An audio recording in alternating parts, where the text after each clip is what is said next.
So over here, you can see that I have a blog post, and let's say what I want to do is I want to go ahead and insert out Google search links to the post right here so that my readers can select out relevant keywords and then do a quick Google search out of it.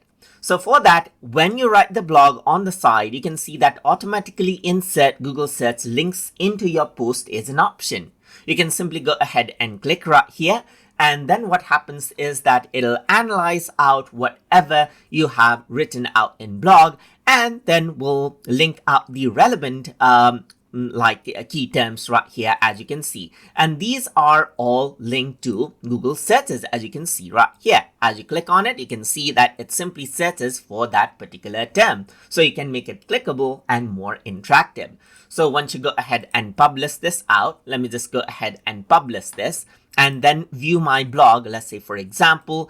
And over here, if I were to go around, you can see that all of these right here are linked to different Google searches. So that is basically how you can go ahead and automatically insert Google search links to your post inside of Blogger.